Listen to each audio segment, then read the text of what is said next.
Hai, Assalamualaikum warahmatullahi wabarakatuh. Ketemu lagi dengan saya, Irma Prima Herliana. Kali ini kita akan memasuki bab kedua, yaitu tentang metabolisme. Pada awal metabolisme ini, kita akan membicarakan enzim. Dan untuk pertemuan kali ini, kita akan membahas tentang komponen enzim, sifat-sifat enzim, dan faktor-faktor yang mempengaruhi kerja enzim. Oke, disimak baik-baik ya.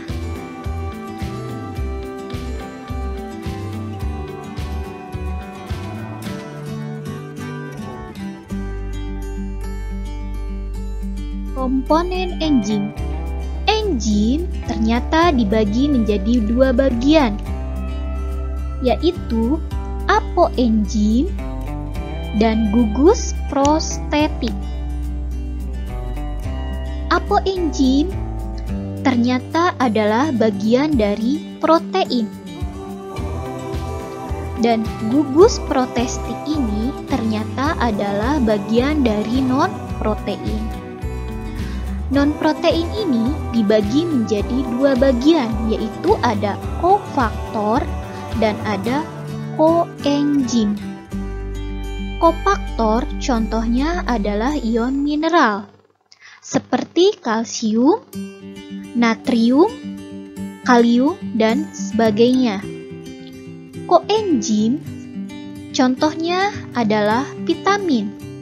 Vitamin ini seperti B1 tiamin, B2 riboflavin, B3 niasin, B5, B6, B11, B12 kobalamin, biotin, dan koenzim A.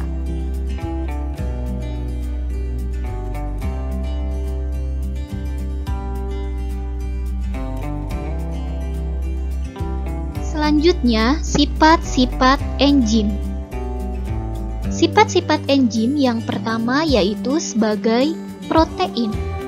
Kalau tadi kita tahu bahwa bagian enzim salah satunya adalah apoenzim, yaitu bagian protein.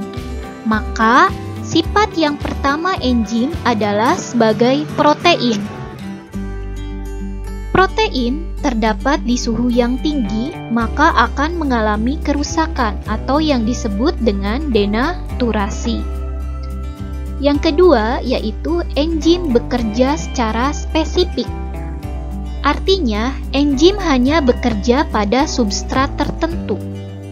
Contohnya, enzim ptialin di dalam mulut hanya akan mempengaruhi karbohidrat meskipun di dalam mulut terdapat protein dan lemak.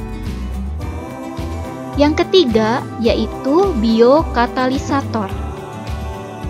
Sebagai katalis yang akan mempercepat terjadinya reaksi dengan cara menurunkan energi aktivasi tanpa ikut bereaksi ya. Yang ketiga, diperlukan dalam jumlah sedikit. Artinya, enzim tidak ikut bereaksi sehingga dapat bekerja berulang kali. Selama enzim tersebut tidak rusak, maka tidak perlu diganti. Jadi, sifat enzim ada 4 ya, jangan lupa dihafal.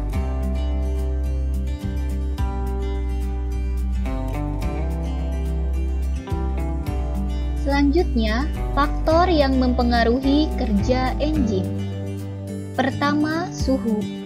Karena enzim itu terdiri dari protein, yaitu apoenzim, maka enzim berada pada suhu yang tinggi akan mengalami kerusakan atau disebut juga dengan denaturasi.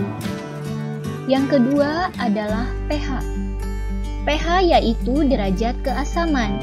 Jadi, enzim ada yang bisa bekerja pada pH asam dan ada yang bisa bekerja pada pH basa. Selanjutnya, inhibitor. Inhibitor adalah penghalang kerja enzim. Yang keempat, ada aktivator. Aktivator di sini adalah kebalikan dengan inhibitor. Aktivator adalah yang mengaktifkan enzim, seperti kofaktor dan koenzim yang barusan kita telah pelajari ya. Yang kelima, konsentrasi enzim, yaitu seperti yang kita ketahui bahwa konsentrasi enzim diperlukan dalam jumlah yang sedikit. Dan yang terakhir ada konsentrasi substrat. Jelas ya, dan kalian harus menghafalnya ya. Jadi faktor yang mempengaruhi kerja enzim itu ada 6. Pertama suhu, kedua pH, ketiga inhibitor, keempat aktivator, kelima konsentrasi enzim, dan yang terakhir ada konsentrasi substrat. Sampai di sini paham ya? Untuk tugasnya, pertama LKS halaman 18 1-5 dan berpikir kritis isi ya. Nah, tugas yang kedua yaitu paket kuadra halaman 20 aktivitas 2.4, halaman 21 aktivitas 2.6, halaman 23 aktivitas 2.9, dan yang terakhir halaman 23 aktivitas 2.10. Semangat ya!